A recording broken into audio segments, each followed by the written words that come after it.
Welcome back to the Podiatry Marketing Podcast. I'm your host, Jim McDaniel. With me, as always, is Tyson Franklin. Tyson, how's things going today? Fantastic today, Jim. Good to be here. And I'm loving the topic we're going to talk about today. It's right up my alley. No, I'm looking forward to it as well. I hope the audience, the geeks, the techies, the people that like gear are going to be ready for what we're going to talk about today. I hope so too. It's going to be one of those subjects. Well, today we're going to be talking about audio equipment. So, and this follows on from last week's episode where we were talking about podcast marketing. So I thought it'd be really good to sort of get a little bit geeky and talk about the type of equipment, mainly because when I talk to people about using audio, and it's not, using audio isn't just about creating a podcast. There's so many ways that you can use audio. First question people always ask me, what microphone should I have? What should I do here? So I thought, well, let's go through the list of all the different things that you would need. And if people are a little bit geeky like us, they're sort of going to go, this is so good. Well, people always jump to the gear, right? They jump to the gear, like what's the different types of gear, but is there something people should be thinking about a little bit before that, before they just like dive deep into the endless amount of gear that's available out there? Yeah, because that's funny. Somebody said to me, I want to start a podcast. I went, okay. They said, what microphone should I use? And I went, seriously, that's your first question, is what microphone? I don't care what microphone you get. There's a few questions you need to ask before. And so that's to do with podcasting, but just in general, when it's coming to audio equipment, first thing you need to ask yourself is for what purpose? What are you planning to use the audio for? So if you want to do podcasting, there's a certain amount of equipment you need to have to create a good podcast. There's certain equipment, if you don't have it, you're going to create a really crappy podcast. And I've heard a few of them. If you want to use audio for training in your business, so you may be creating manuals, but you're thinking, I want to create some audio files so they can listen to what it is that I'm trying to explain. It's a different setup. Again, if you want to create an audiogram where you're combining pictures and audio together that you want to use on social media, once again, it's a different type of equipment. So that's what I want to run through is, first off, think about what do you want to use audio for? And then I'm going to sort of run through this list of equipment that I think you should be looking at anyway. Excellent. I can't wait to jump in here because obviously us having a podcast together is definitely one category. Yeah. But what, and we can jump into what the equipment we use as well. But when you're talking about solo shows or guest recordings, what is that kind of that first amount of equipment, or what kind of things do you use for that type of a setup? Okay. So yeah, and that's a really good way to start. So if you were thinking, I do want to have a podcast. Okay. Do you want to do a solo podcast or do you want to do an interview podcast? So if you're going to do a solo podcast, you need one microphone. And with microphones, there's a couple of different ways of going. You can have what they call a USB mic, where a USB cable plugs in your microphone straight in your computer, and you can just record on certain software, which we'll get to software later. If you want to do an interview style podcast, then you need to, and if you're going to do it live, you need to at least have two microphones. So, and you can't plug two microphones in your computer. So therefore you need to have a mixer. So the microphones need to plug into that mixer. Now, some people might say, okay, I have a microphone at home that I plug into my amplifier for playing music. And you may find the connection on that microphone, if it's just got the three prongs, that's what they call an XLR microphone. You can't plug that in your computer. That must go into a mixer, which then through a USB cable will go in your computer. So I'm going to assume most of the people listening to this, if they're thinking of starting a podcast, they need to probably dig into it a bit more. But I'm going to talk about audio more as you're probably going to do either solo or you're going to use it in some form of your marketing or for training manuals. That's awesome. That's really helpful. Obviously, another form of interviewing is this kind of remote format that you and I use. Obviously, we have to be on the same software at the same time, which is definitely something to consider as well. Well, this is the thing. If you're doing interviews live, you need two microphones, mixer, plug them into that. It goes in your computer. You have software there, and it's what they do. It's what you call splitting it into two tracks. So when you're talking, it splits into one track. When I'm talking, it splits to another. So therefore, while I'm talking, you could be in the background carrying on like a complete pork chop. You could be clicking your fingers, singing and dancing, and I can just cut that all out. Or if I'm talking, or if you're talking, my dog barks, who sits under the desk here, which has happened multiple times, then I can just cut that out. So that's the advantage of having 2 tracks. What's really good now, even software like Zoom, which everybody would know Zoom at the moment. It's a really simple one. You can have 2 people talking on there. I can have one microphone plugged into my computer. You can have your computer plugged in, and we can actually record the whole thing on Zoom. And Zoom now splits both tracks. So it makes it really easy for editing, but you can't edit on Zoom. You then got to move that into a different software to do the editing. And that's why it comes back to, for what purpose do you want to use the audio? And that will also determine not just the hardware, but it'll also determine the software that you use. That's a perfect example. I think one other aspect of hardware that's obviously, if people watch the video of this podcast, they can see that we're both wearing headphones. And different Do you want to types. go over? Yeah, different types. But do you want to go over the benefits of utilizing a headphone as opposed to like a speaker on your computer, or why would someone even consider having these big things on their head, or just your earbuds? Okay, well, just one step back when it comes to microphones too. There are things called lapel mics, which is just everyone would have seen them. Yeah, the news readers. That's a lapel mic, and I can actually, through my mixer, I can use a lapel mic and plug it into my computer if I want to do it that way. But I don't. I choose to use my ATR 2100. That's that microphone. But you can plug a lapel mic straight into your phone. That's what they're fantastic for putting into your phone. Just another cable that you've got to connect in there. But Rode lapel mics are the best ones that I've found to use. But the headphones, so you've got the big headphones that sit on your ears, whereas I'm just using the Apple headphones, the plug-in. Now, the reason I use the Apple ones, I used to use the big muff ones like I was a radio announcer. 2 reasons I changed. One, because I was doing a lot of traveling around and I would be doing podcast recordings on the run from motel rooms. I just wanted to travel light. So it was just one extra thing I had to pack. So I have like my podcasting kit that I would take with me, which is a small black box that I'd pack everything into. And the headphones just took up room. So that was one reason I stopped using them. Second reason I stopped was I was listening to someone who was like a podcast expert. And they said, when you're editing podcasts or when you're listening to a podcast, if you can use the same headphones that the average person in the street is using are going to use to listen to your recording, then you get a true indication of what it really sounds like. Whereas when you have really good headphones on, sometimes you're hearing this awesome sound, but that may not be what the other person's hearing. So, and plus I can fold these up and stick them in my pocket. That's why I use just the smaller Apple headphones. What do you choose? What do you use the bigger ones? Other than it I looks just like cool. Looks cooler. Yeah, you look much cooler, but just the sound quality. I work from home. I'm on my computer all day listening to music, and I want to have kind of the best quality as possible. I live in a city, obviously in Montreal, so like this helps with some noise cancellation as well. I'm not getting any outside interference if I'm riding or from doing a Zoom call or something like that. It's a little less distracting to have this on here. I think one aspect that's important to bring up as well with utilizing either earbuds or with headphones is that sometimes if you're using a speaker or if you're using your own laptop, what will sometimes happen is you can have the sound from the speaker actually bleed into your microphone.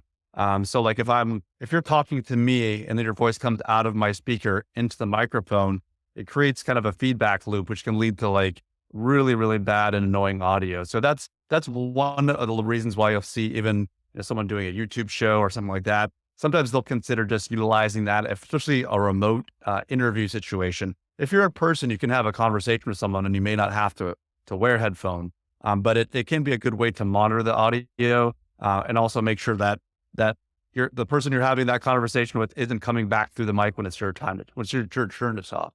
Yeah, and the other good part with the ATR 2100 microphone that I use is that it's got an XLR cable on it as well, so you can use it both ways. Plus, it also has a headphone jack, so you can plug your headphones straight into it. So while you're talking, you can actually hear yourself and see how you sound. But some people may notice when I do a lot of my YouTube videos, I don't actually have headphones on. They might see the microphone, but I don't have any headphones. But what I do is I test the sound, everything beforehand. I know how I sound. Then I take them off because I don't need to hear myself when I'm actually doing YouTube, doing a video. But when you and I are talking, I constantly want to be able to hear myself because it's also, I'm paying attention to other background noises that are going around me, whether it's air conditioner. And we've had a few times where you and I have been talking and the setup on my computer hasn't worked properly. And you've gone, oh, your sound sounds terrible. And all of a sudden it was picking up through the computer mic. The settings hadn't been set up properly. Yeah, it's just good to monitor that audio. You bring up some good points there. I think when both people are monitoring, you can make sure it's as high quality as possible.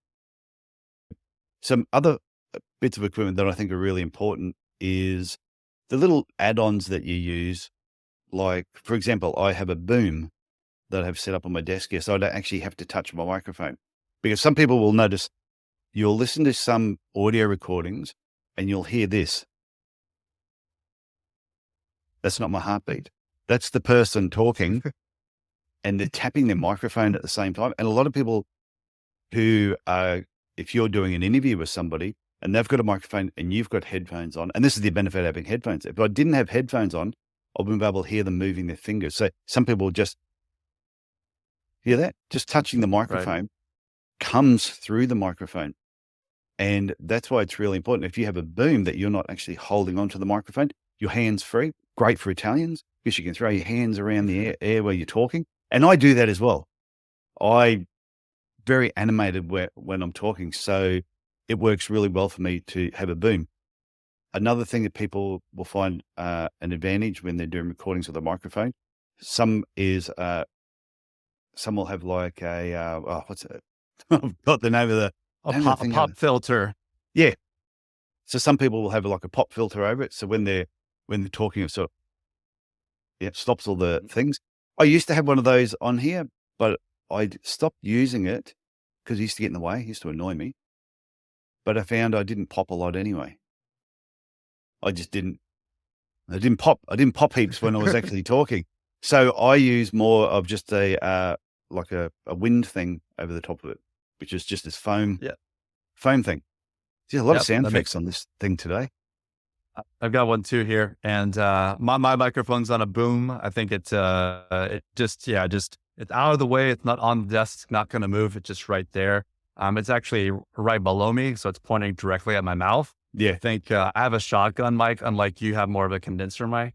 And then also, if you're going to do audio, and if you have the time and bandwidth, it's interesting you bring that up. I hope before you go any further, because you just said condenser mic. I actually have a dynamic mic. Oh, dynamic mic. I'm sorry. So for people who are thinking, okay, now what's the difference? A dynamic mic is more, it picks up loud sound. So if I'm really close to it, it picks up my voice really, really well. And if there's some noise going on in the background, like me clicking my fingers like I am at the moment, you don't really pick it up. It only picks up the sound that's right in front of it. Whereas the condenser mics are a lot more sensitive. And they're the sort of microphones, sometimes you'll see the professional guys in the studio where they whisper, but it'll pick it up really crisp. Problem with that is if there's a little bit of noise anywhere, someone clicking like it just picks it up straight over the top of the voice. They're a lot more sensitive sort of microphones. Great for radio announcers in soundproof rooms that aren't picking anything else up. But for the average person like you and I, dynamic mics a lot better. ATR 2900, that's my favorite microphone. Even though there'd be sound nerds out there who would disagree. That's why I used to say that they say, I don't know. It was a side story. I'll keep off that.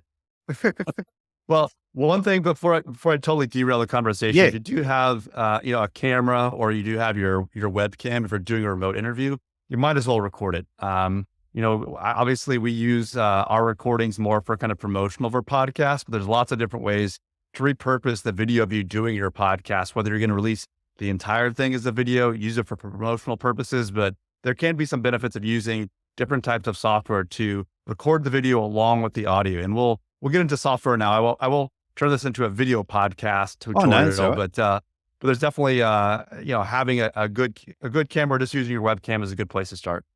Yeah, but it's a really interesting point you bring up there though. Even though we're talking about audio equipment, if you want to produce better videos, you need to have better audio.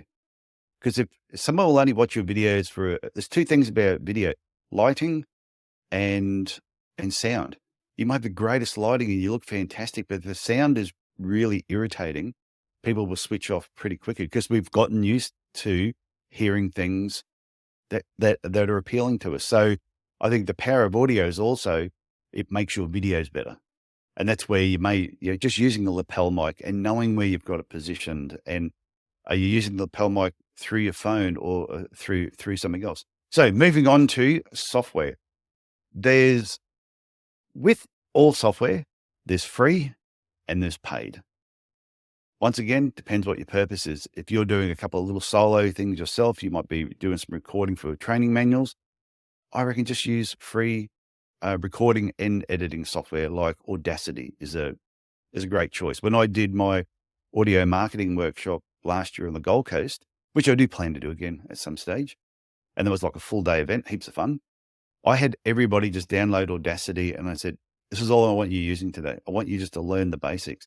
But then I showed them the paid software that I use, which is Adobe Audition, and it's about $29 a month is what I pay. I can just do so many more things with it. And I've every now and gone, you know what, I'm just going to try Audacity for this next podcast episode just to see how it goes.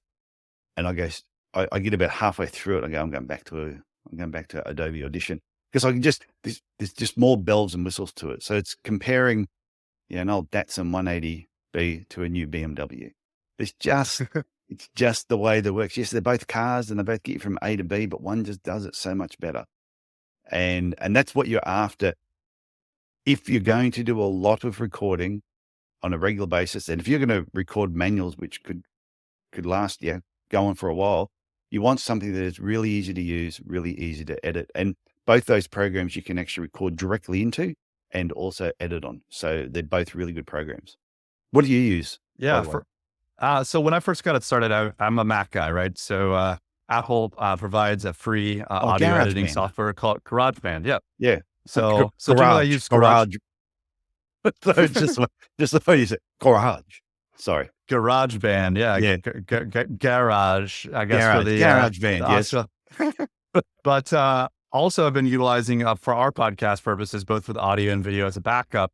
We're using Riverside.fm, which is basically a web-based browser application. So we can get high quality video, but also high quality audio as a good backup. So one thing I wanted to mention too is that you do record this podcast and some of your stuff on a specific device. Did you want to talk about that device at all, or is that just beyond the scope of today's conversation? No. I use when I'm doing a podcast, for example, I use Zoom for the video.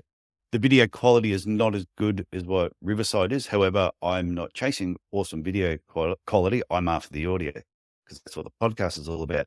Even though I still use those videos and I put them onto my YouTube channel. But so I record on Zoom. So it's splitting the tracks. So I get the audio and the video from Zoom. But at the same time, I actually record on a thing called a Zoom PodTrack P4. And it's a small little handheld device, which I'd pull it up and show you, but it will disconnect everything because it's sitting here on my desk, but I've got all these cables sort of lying over the top of it. But you got Zoom, which everyone knows it for webinars, but there's a company called Zoom who actually makes these small handheld audio recording devices. And they have a H2, a H4, a H6 is what I used to use. And then they came out with this PodTrack P4, which what I like about it, it's got sound effects. Oh, don't you like that? And then this one, little laughter. So you can put on different things. You can put up to 4 microphones on there. You can have a connection where you can have somebody phone in. So it's a really cool device. And that's so when we're doing this now on Riverside, you're recording the audio, but I'm also recording the audio separately so that I can edit it afterwards. Perfect. Yeah, that's a great explanation. I think it's good to know to have, it's always good to have backups, whether it's software backup like Riverside when we do it, but also that hardware, recording to a memory card like you do with the Zoom PodTrack. Yeah. And it's one of those things, people said to me, my whole podcast setup, if I looked at the equipment that I have and what it actually cost me, my microphone was like $90 at the time when I bought it. The boom was like $15. The PodTrack P4, which is the latest piece of equipment, which is the Duck's Nuts. It's pretty good. And it was about $380 I think. And then with all your cables. So my whole setup, other than my computer, is probably, $600, which is not a huge amount of money. No, A- that's a solid investment. Yeah, and I look at the quality of the sound that I get. Okay, it's not like Joe Rogan's podcast and the quality of their sound, but average person cannot tell the difference. If they listen to them side to side, you probably could, but the quality, to me, is good enough that's appealing to the ear, and that's what you're after. No, for sure. So there are a couple of other apps that I just wanted to mention too, that if you wanted to record straight on your phone, you could be using just your Apple uh, headphones that came with it, or AirPods or whatever, or you get a lapel mic and hook it through to your phone. There's an app that I use called Voice Recorder Pro, which is fantastic. Some of my podcasts have actually been released on that, where I have done recordings somewhere and I've just had an idea or thought. Some of my solo episodes, I had my lapel mic, I plugged it into my phone, I was in a quiet setting and I just recorded it and released it. Nobody knew the difference. So you can get a free version and a paid version, with like $4. But there is a free version. And there's also a mob called rev.com, where they have a thing where you can actually record straight into there. But once again, it's usually anything that's super free has its limitations. But I think what you pay is not a huge amount. So even when I mentioned Adobe Audition before, and I have a monthly fee for that, yes, it costs me a couple $100 a year to have that. But to me, it's a really, really good investment. Other things I just wanted to touch on when it comes to audio, because I just want to wrap this up soon, is if you want to put music over the top, there's a site that I go to called Pirate Bay. I think it's Pirate Bay. No, actually, I think that's the illegal site for downloading movies. So we'll edit that out. We don't use Pirate Bay. So if you want to put music with your podcast, I can't remember the name. What is the name of here we go. I'll start it again. So if you want to put music over the top of some of your audio tracks or some backing music, the place that I use is called audiojungle.com. So go there and there's a whole pile of music that you pay a one-off fee for. Could be $5, could be $20, but you can use that music as much as you want. So I highly recommend, if you're going to use music, use something that you've paid, that you're buying or that's free. Don't just steal other people's music, because you will get your butt kicked for doing that. And I think the last thing too, that people got to realize, you can't just record something and go and put it on social media. It just doesn't work that way. It must first be hosted somewhere, and then where it's hosted, it will be uploaded. So like our podcast, this one, Podiatry Marketing, it is uploaded to Transistor, is the host that we used. And then from there, I can take it from Transistor and I post it into the Podiatry Business Owners Club or other pages where I want to put it. So the feed is actually coming from Transistor. I use a company called Libsyn. So everything gets posted to there and I download it. So Transistor, it's not free, is it? No, I think we pay like $15 a month or so. And like you said, what happens is that it creates that feed for the podcast, and then it basically will propagate it to places like iTunes, Yeah. Spotify, all these different podcast providers. So it's basically one central place to upload it, and then you can choose all these other places for it to show up. Yeah. And that's if you're doing the podcast. If you're doing a podcast like on Libsyn, I upload it to there and then I set it up that these are all the places I want it to go to, and it just does it automatically. However, you can use a host that doesn't send it out as a podcast. You just host your audio there and then just post it, whether you're posting it on your website for patients to click on. So I've done some blog articles on my website, and then on my blog article, I just have an audio file that I've written the blog, and then I've read the blog and recorded it. And so people, it's almost like one of those picture books. You just go ding and they can flick over to the next blog article. So places like Podbean, for example, and there's a lot of hosting places that actually have a free thing that you can register for as well. And you'll get a certain amount of data that you can do for free. So you can test it out. So Podbean is a really good one to test if you want to just check it out. What's it like to record something, put it up there, transfer it from there, say onto your website, or use it in a training manual somewhere or on social media. Another one is Anchor. Yeah. Anchor.fm is like another free version. Obviously, there's certain restrictions, certain limitations, but it's definitely one way that people are just wanting to test it out or just to see what it's like to kind of like upload a podcast or a piece of audio. Yeah. And that's the thing. That's why it goes back to that original question I asked before. What do you want to do with it? So when I started using audio, I knew I want to do podcasting and I want to do a bloody really good podcast. And I want it to be really professional and I want it to sound as good as what everybody else's does. So I wanted to get a good microphone. I wanted a good mixer. I wanted to have good editing software. I wanted to have a great host. So that's why I use Libsyn. I'm not saying Still working on that. Still working on that. I'm not saying there's anything wrong with Transistor, but that's why, whereas I know people have set up a podcast and they use free editing software, they use a free host, and then they're going, oh, why isn't my show growing? It's because you limit, there's certain restrictions when you go free compared to when you actually pay for stuff. But if your goal is just to use it internally on your own website, training manuals, creating audiograms within your own marketing, social media, then bloody stick free. You don't need all the fancy stuff. For sure. And if you're loving this, please reach out to Jim and tell him and tell me. So therefore, if you want me to run another audio marketing workshop in Australia, I can do that. And Jim can run one over in Canada and in the USA. Yeah, no, I'm happy to provide educational and information for people who are excited about what podcasting could do and just to learn more about it for sure. Yeah, or you and I can get together over in the USA and do something together, which would be fun. We have to do that. I reckon 2023, you and I need to put on a marketing workshop in the United States, and that goes for like 2 days, and we just blow it away. It'll be fun. I think that's like a plan. I think so. So I think, like I said, we could talk. I know you and I could talk on this for hours. It could be like a 2-3 hour show because we get off on all this sort of stuff. So, but I'm going to wrap it up there. I think that's enough information to be dangerous. And now what people need to do is take notes and then go and do a bit of research themselves and then reach out to us if they have any questions. No, I think that sounds like a great plan. Thanks for sharing all that, those insights and those details, Tyson. I'm sure it's going to give people a lot to start researching and seeing if they have an interest in starting a podcast. This is a great place to start. Yeah, or just using audio in general. For sure. Okay, talk to you later. Bye.